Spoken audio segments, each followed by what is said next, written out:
Welcome to the party. Today we go to Mykonos.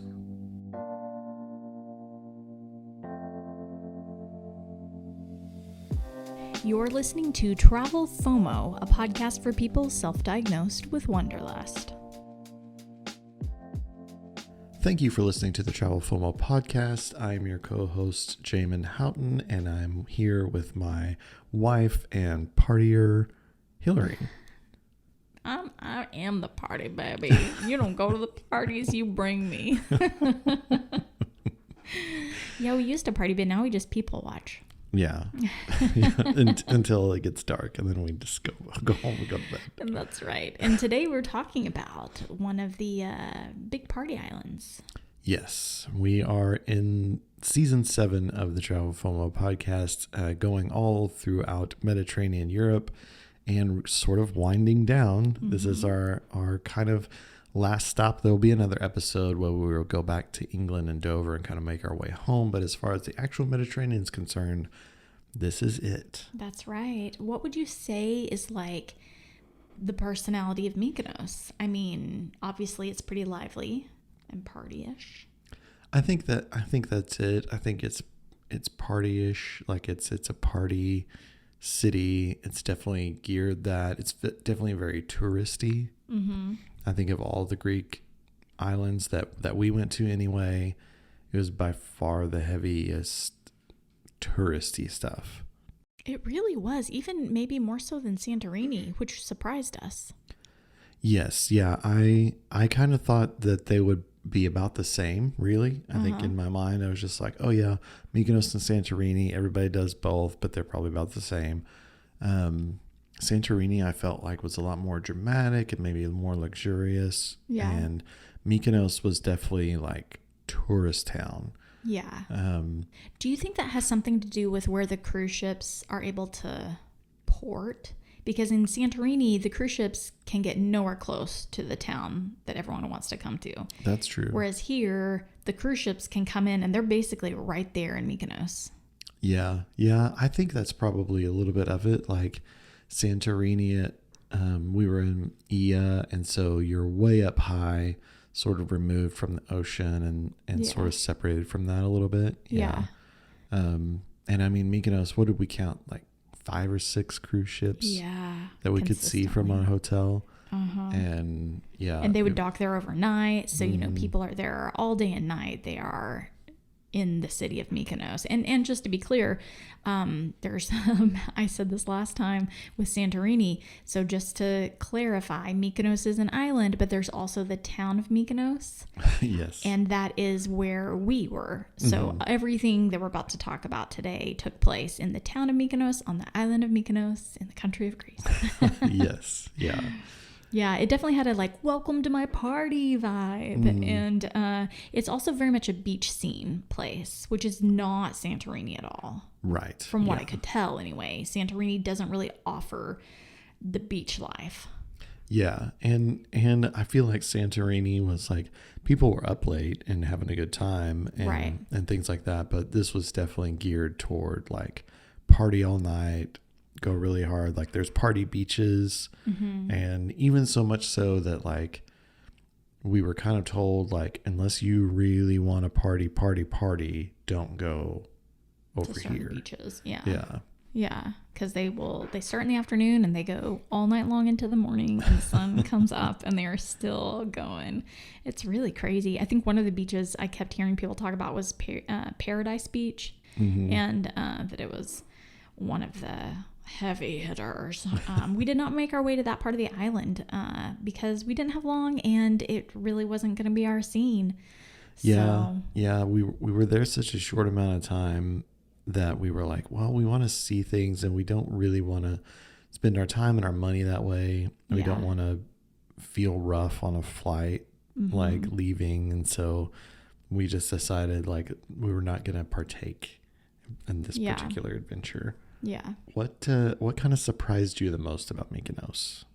I remember being super surprised by the wind. It was so windy. It was, yeah. And I had no idea, which maybe I should have, because I know windmills are really popular and famous there, but my goodness, it was so windy. it honestly impacted the clothes that I wanted to wear. I was like, oh my gosh, like I'm wearing these sundresses that are, they go down to my knee, but they still weren't long enough. Like a long maxi dress would be a great idea for ladies, or some shorts or something like that, because if you're wearing any kind of remotely short skirt, you're going to want both of your hands available to keep that skirt down while the wind just whips around. And it was you would also be tempted to wear a hat, I think. Yeah, because of the sun. Instagrammable purposes and for shielding. Yes, of course, shielding your face from the sun. I forget that's a that's thing. what hats do.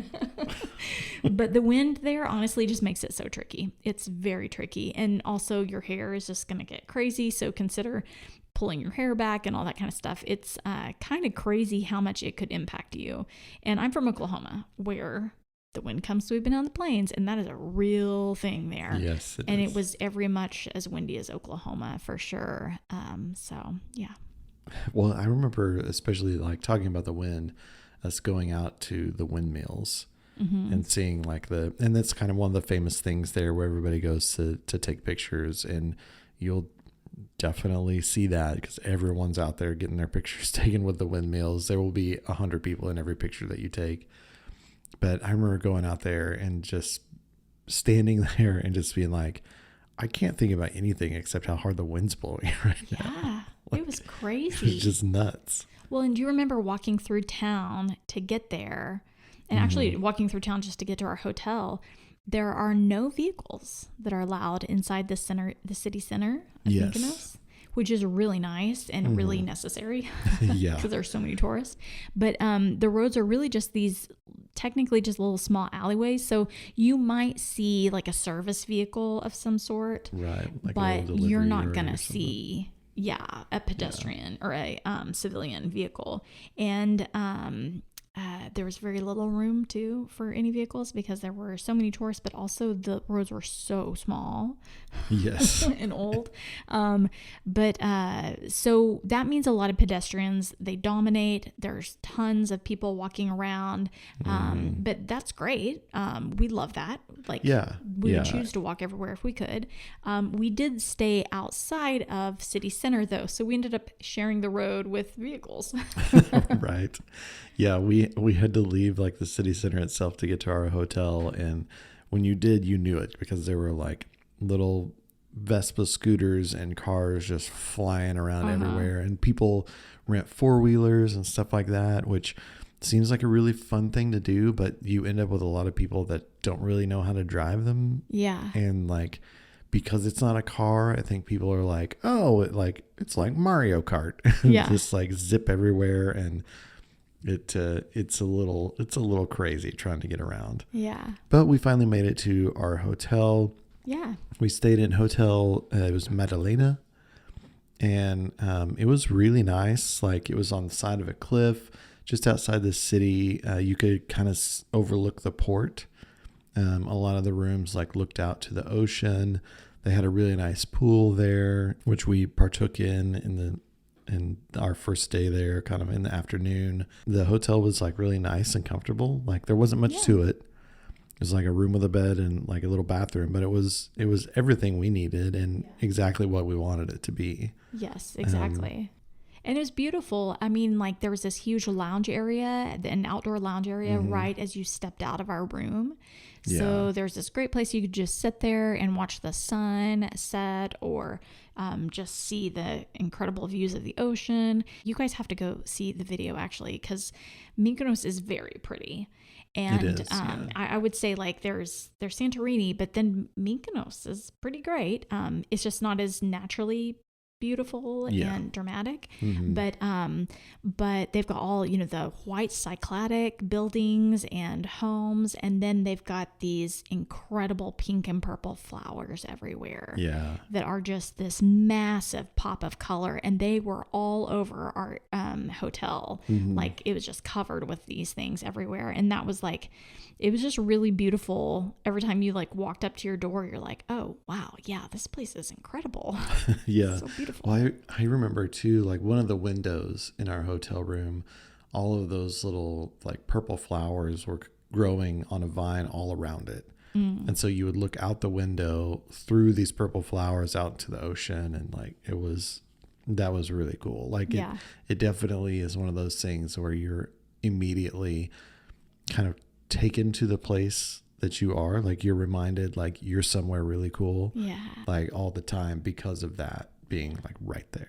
And one of the things that people do when they're in Mykonos is they go see Little Venice, which is a really picturesque place. It's an area with a lot of different restaurants and eateries that are right there on the water, just like you would kind of see in Venice. And very colorful. It kind of curves right along with the land, you know, reaching the ocean and everything. It's really pretty. And it's also right next to the windmills. So if you're going to go see the windmills, you'll see Little Venice too, or vice versa. And just be sure you don't miss either of them. It's kind of hard to miss, but definitely two highlights of beautiful things to see while you're there.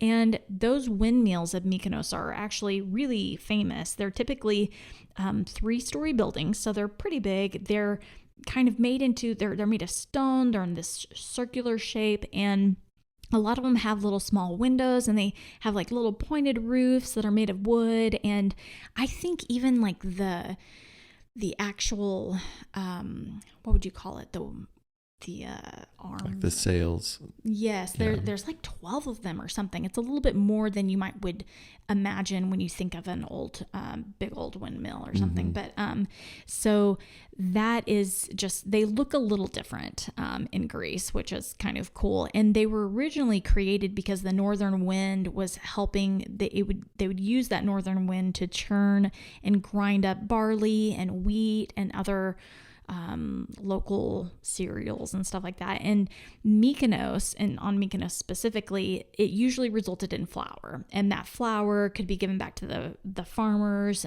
who baked their own bread, and then they would sell it to the bakers and all different kinds of stuff like that. So it's kind of a big deal. And then people would come into port, and they'd have bread and all that it kind of really fed the economy there. And some of those date back to the 1700s. So they're pretty old. And then they kept working for the longest time. So they were producing flour until the 1960s. Wow. So it's kind of, they're more useful current day. I mean, it's, not today, but useful for a really long time. Yeah, that is really interesting that they functioned that way for so long, until somewhat recently, until modern times at least. Right. Yeah, until modern times. Yeah. Yeah. And I remember after we kind of saw that stuff, we were getting pretty hungry, so we had dinner at Captain's Food for Sharing, and we had some cocktails there while we waited for our table. It was a place kind of right on the water and right in the middle of all the action. So there's kind of people around everywhere, and there's tons of these restaurants, and on the waterfront, like you can usually find a table in some place pretty good. This place was good. We had Greek salad with huge chunks of feta cheese. And I will say that the Greek salads and the Greek yogurt and that kind of stuff is amazing there. So good. Everywhere that we went. And it kind of ruins the American version for a minute where you'll be like, man, I just wish I was back in Greece having this. But it's so good, and it's kind of everywhere you go, and so definitely like order up on that stuff. You're gonna want it. We also had hummus, meatballs, just this smorgasbord of stuff for us to share. Yeah, as the name implies, but it was really good, a lot of fun. Like we had really good cocktails, and then after dinner we wandered our way down, not very far, but a few doors down to what was it place called? The Milky Way, which was a little ice cream shop. I had just ice cream. I had stracciatella and like a chocolate ice cream, and you actually had ice cream on top of like hot waffles. Yeah, and they delish. Cut the waffle up into like individual squares, put it in a bowl, and put the ice cream on top. In that moment, you were like, you thought that it might be the best. But we all know by now, loyal listeners will know that whatever the most current thing is your favorite. It's my favorite thing. That's so true. Well, do you remember the outdoor concert that was happening right there on the water, and we just happened to get to be present for like this opera singer? Yes. That was incredible. You guys, this opera singer, this female in like this long, elegant red dress was like singing to everyone and serenading us, singing Ave Maria. I remember that. And it was so...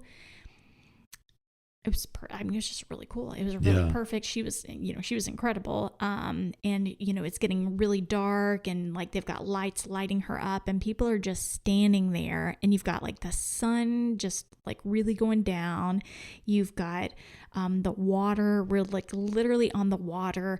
There's also like to my right, or kind of like right behind me to my right, there was a tiny little church that was like literally on the water, just like you would imagine, almost like a dock being out on the water. It's what it felt like anyway with this church. It was just and it was so cool. And then I went inside the church and I was like, wow, this is amazing. So you could be inside the church, which is tiny. I'm talking about like a one room, tiny little square room. And outside, this woman was singing Ave Maria, and it was beautiful. Does the idea of traveling sound overwhelming to you? Perhaps you want to see the world, but you just don't know where to start. Let Hallie help. Working through Travelmation, Hallie is a travel consultant who can take you wherever you want to go, within the U.S. or abroad. As an authorized Disney vacation planner, she can find a family-friendly vacay that won't break the bank. Looking for something more luxurious? She's your girl. Or perhaps you need a walk on the wild side. Hallie books adventures too. Just reach out to Hallie by phone at 972-822-6315 or email her at HALLIENARRAMORE@travelmation.net. Call Hallie to get your dream vacation planned today. Those little churches on the island of Mykonos, like we ended up talking to a cab driver, and he was kind of telling us about them, and we looked up a little information about it after having talked to him. But every family has a little church. Yeah. And that's kind of the deal of like your family will have a church. And so there's like 1,200 churches on the island of Mykonos. And I don't remember, in our Paros episode, I shouted out some number, and it was whatever number he had told us. But I think, but more recently I looked this up and saw 1,200 churches on the island of Mykonos. That's crazy. It's crazy. And there's 60 within like the city of Mykonos itself. Yeah. And all these little churches that these families have, and the families maintain them. Family members will be buried, and then years later they dig up their bones and bring them to keep them long term in the church.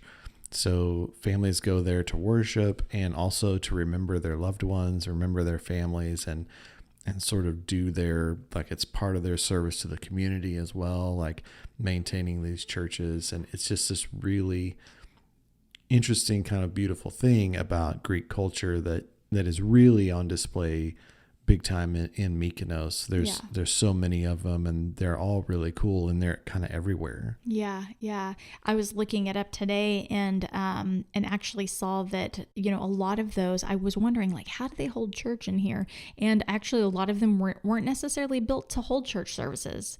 They were held as places of prayer or kind of as tradition. In fact, in Mykonos tradition, and is interesting because when I looked up Paros information, Paros kind of had its own traditions. But in Mykonos, the tradition was that most of them were built by families who wished that they were trying to secure safe passage for their family members to get to the afterlife when they passed away. Isn't that interesting? Like, it was kind of like, if we build this church, then our family can get to heaven. Then they'll make it. Isn't that interesting? Yeah. I'm like, and that's interesting. It's not what our cab driver necessarily said, right? But it was interesting to read that it was on a real estate website, a Mykonos real estate website. I thought that's really interesting, Yeah, it's just so interesting to kind of go to a place like that and really learn why. Yeah. Those little buildings and stuff, like why things are the way they are. Yeah. And I feel like until you're there and you actually see it, it's really hard to understand and comprehend. But like when you get to go there and experience it, it's just it's one of the great things about travel. Yeah. Is like getting to understand the culture a little bit more by seeing it for yourself. Mm-hmm. Yeah. A lot of things start to click for me too, because I'm like, oh, yeah, so many things click whenever I hear, you know, how the culture, what the culture is like. I will say that Mykonos is one of the most expensive places that we went to on our adventures. Yeah. So that, or at least in Greece. Yeah. Yeah. It was the most expensive place in Greece. Okay. So one thing to be careful of that our cab driver did mention is that the hotel also warned us was that price gouging is a real thing here. Right. So you definitely want to be thoughtful of that. You could easily and really unnecessarily spend hundreds or thousands of dollars on alcohol or meals. Yeah. That's how you can get price. I'm sure there are other ways you could get price gouged, but that's crazy. Right. Like our cab driver was telling us, you might be in one bar and be drinking, let's just say a mojito, and it might be like a $10 or $15 mojito, like something pretty standard. And you and your friends decide to go to the next bar, like literally next door. And if you're not careful, you might order a mojito there, and it might cost you $150. Yeah. Yeah. And so if you're like you just said, if you're not careful, hundreds, thousands of dollars later, and there's at the end, when you get your bill, there's not really anything that you can do about it. Yeah. They're just like, well, you ordered it, I gave it to you, you drank it, so now you have to pay. And so just really make sure that you're looking at menus. If there's not a menu, asking pricing and stuff like that, because they just slip it in there. They'll also, he said they would change menus like during the day. So you might move from like an afternoon menu where it's really affordable and you don't necessarily leave the bar or the beach club or whatever, and it switches to an evening menu. And you think you know the price, but you don't. Right. Know. Yeah. And now you're paying more. So just be very conscious of what's going on and what you're ordering and how much it's going to cost you. That's interesting too, because they talk about how people do a lot of day drinking, which leads to, you know, you're on the beach, you know, and you get your beach club and you stay there and you start your drinking in the middle of the day. Well, by the time evening rolls around, you're really not paying attention to anything. And they know the timing, right? They know the right timing to bump those prices up, and when you're going to be unaware of it. So that's really interesting. One other tip is to try to stay at a hotel or an Airbnb that provides some complimentary transportation to the port or to the airport, because that's a really big deal and it could be really helpful. So if they offer complimentary travel, which I believe our taxi ride was complimentary from that hotel, which was super helpful, and that probably saved us $50. Yeah, because it was quite a ways to the airport, and our cab driver was great. The hotel booked him for us, like told us like, hey, come down at this time. And he was there ready to go. It was just us. Like, he took us straight to the airport. It was a really good experience. He was super friendly and very knowledgeable. A lot of our tips like came directly from him. Like, yeah, that's true. And unfortunately we were leaving at the time, but but good to know for the future. One other thing is that when we arrived, and we didn't really talk about arrival, but when we arrived by ferry. We were coming from Peiros, and we took a water taxi. So we arrived to the big port where the ferry came in, and we took a water taxi to the small old port, and it was really easy. And really affordable. I think it was like $5. So it was no big deal. It didn't take long at all. And it was just a short little ride. And then all of a sudden, we were like right there in the center of town, and our Airbnb or our hotel was just right on the outskirts of town. So it was super easy walk. And if you are riding a little water taxi or a ferry, try, if you can, to get a seat up on the top deck or something, especially if it's a short ride, because then you get to like see the island while you're riding it. You can get photos, you can really feel like you're getting the full experience. So definitely a fun way to do it. Yeah, it was a cool way to show up to a city on the water, like both like in the big term of like coming in on the ferry, and then like the little water taxi too, to like taking you actually into where you want to go. It's just a fun little experience, and kind of like a relaxing way, but still like kind of builds that excitement as the city gets closer and closer and closer, and then you're there. Like it's a lot of fun. Yeah. The taxi driver was also the one that told us about the winter months really kind of being a thing. Mm-hmm. Yeah, he said to not come in basically November to February. Like 80% of the city like shuts down completely. So the island, like the island. Yeah. So the tours, like the restaurants, all of that stuff. In fact, we met people in Santorini and Mykonos who actually live in mainland Greece, like live in Athens, and just come out to the island for the summer to work their jobs. That's and then right. go back. Yeah. And so a lot of the islands will be completely, 80% vacant during the winter months. So don't think that you're going to be able to, come right after Christmas or something like that. It is something that you have to do during the summer. Yeah. Well, and I could see the windy Mykonos island being a lot less fun if it's a cold wind, Yeah. Could be bitter. Yeah, it'd be a little rough. One of the things I thought was so funny as we were leaving. Okay, so this was just a short one night stay in Mykonos. Mm-hmm. We enjoyed it. It was a lot of fun.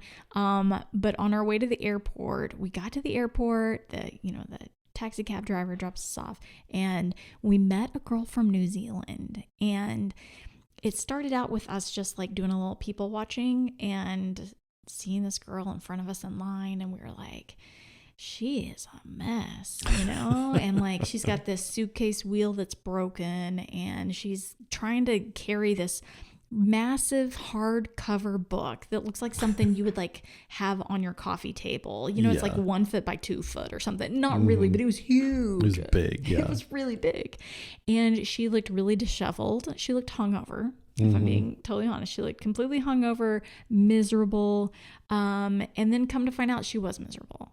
Yes. She had a rough time. Like, yes. Oh my goodness. She had moved from New Zealand to London like right before COVID hit. Mm-hmm. So she had all these grand plans about like seeing London and being all out, and just to like show up and then get locked down.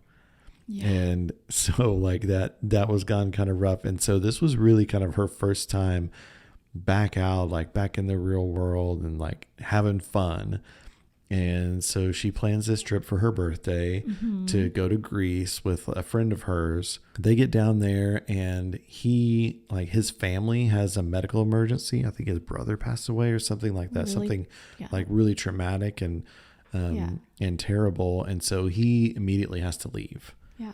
So she's left there alone, and she just had a miserable time, and she's trying to bring some of his stuff back with her. Yeah. Wheel on her suitcase is broken. I think she was pulling that stuff out because she knew her suitcase was going to be overweight and it was about to charge her a bunch. So she's trying to figure out ways to like carry stuff onto the plane, and she had gone hard and wasn't feeling great because of it. Yeah. And like, man, it was quite the story that we heard waiting to like check our bags. I know. And I felt so bad because I really was like judging a book by its cover. Like I was like, oh, I see what's happening here, and in reality, she had like such a hard story, and she was really down, and we just like felt our hearts really went out to her once we started talking to her and stuff. And I don't know, it just made me wish I talked to everybody.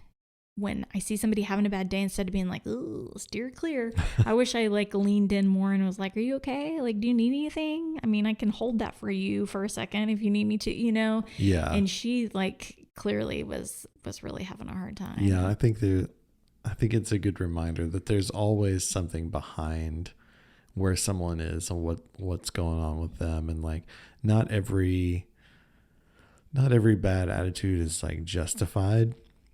But some are. Mm-hmm. And so it's probably worth finding out like what's going on with that person, what's really happening before you get too far down the judgment road. Fortunately, our flight was great. And other than it being a little bit delayed, everything was pretty uneventful for us. Mm-hmm. That was a nice, like, little, like, okay, we're just, something about London. I feel like everything just works out when London's involved. I do, like, the British, like, keep everything, like, running and going. And I feel really like, oh, I can breathe easier. They've got this. They're grown-ups. They mean business, and they've been around a while, and they're going to make this happen. Yeah. Well, and you were just glad that you got on the plane because you were worried about whether or not Greece was going to let you leave without having properly checked in Athens. Oh, that's right. If you guys go back to our Paros episode, our Athens episode, when we entered the country, we were coming in from Rome, and we could not find where customs was. And nobody ended up ever checking our passport or anything. And we were just like, this feels wrong, but we have we're literally trying to find it and cannot seem to figure out what's going on. And they just let us leave the airport like it was no big deal. And so then I really was worried. I was like, they are going to be like, why isn't your passport stamped? And I don't know why that was like really bothering me, but it was all good. What were your overall thoughts on Mykonos? If I'm being really honest, I was a little disappointed in Mykonos because it felt so touristy. Okay. Like, I remember showing up and seeing, because you see all these pictures of Mykonos and you see like the rock streets with the white grout in between the rocks, and it's really pretty and stuff. And in Paros, like, it was exactly that way. And in parts of Mykonos, it was that way. But in a lot of Mykonos, that stuff was just like painted on. Yeah. Like, it was just regular pavement or whatever, and it was painted to look like stones. And it just felt inauthentic in that way to me. And it felt like a Las Vegas version of, and Vegas is set up where everything is clearly imitating something else. It's like, this is Paris. This isn't actually Paris, but we have an imitation of the Eiffel Tower and all this stuff. And so you sort of expect it to be this imitation of the real thing. Yeah. But showing up to Mykonos, like, I was expecting the real thing. Yeah. And I felt a lot of what I got was an imitation of the real thing. And, I mean, it's a beautiful place. The weather's great. The people that we interacted with were nice. Like, people at our hotel were great, restaurant were great, and that stuff. And I would recommend going. I'm glad that we went. But it was just so touristy that it turned me off a little bit in that way. Yeah. What about you? I would say just the overpopulatedness. It was just it's very crowded. A lot of cruise ship. Yeah. A lot of cruise ships equaling a lot of wall-to-wall people, and it just felt like too lively. A little bit. It just felt like a little bit too lively. Like, you're just always trying to get out of somebody's way. And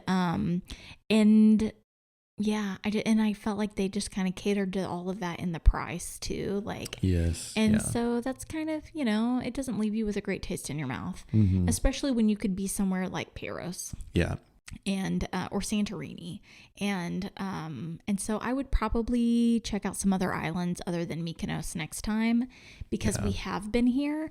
I did like that it is beach friendly though. So you had mentioned that we stayed on a cliff. I don't know that everyone would call it a cliff so much as like a rolling hill, where it was nice because all of our hotel rooms had a view. From what I could tell, because we were on enough of a hill and a mountain to be able to everyone have a view. But it's, for the most part, everything just kind of rolls down to these beaches. Yeah. And so it's not like Santorini or even Italy in that, like, there's all these rocky places, that hit the ocean. It's more like lots of beaches. And so I like that about Mykonos. I would agree with that. I would be anxious to, like, check out more places. And I think there is so much great stuff that the Greek islands have to offer, that I think that there's a lot of options out there. But if you're really looking to be on the beach and party, then Mykonos is definitely where you want to go. But we weren't in that headspace, and so I think it was like not a miss for us, but like one that we're like, okay, well, like we've seen that, we've done that. Now we'll move on to other stuff. Yeah. If you'd like to check out exactly what we're talking about when we describe Mykonos, you can do that through our social media. You could connect with us there. Instagram, TikTok, Facebook. We're on all those places where we'll be posting about our time in Mykonos and also all of our other adventures. We also have the YouTube channel that you'll want to go see as well. We've got a full video out there about Mykonos and our time there. So go check that out. There's probably stuff in the video that we didn't cover here. So to get a full, well-rounded picture of our time in Mykonos, go see that. We also have an email address that we would love to hear from you guys. travelfomopodcast@gmail.com. We would love to hear your stories, especially if it's about some of these places that we've been talking about. You guys have all kinds of tips that we could pass on to others. We can read an email aloud if you want to send us some of your advice or your experiences, or you could record a voice memo and then attach that to your email, and then you can hear your own voice here on this podcast. So those are some options. You guys, life is so short. Wander well.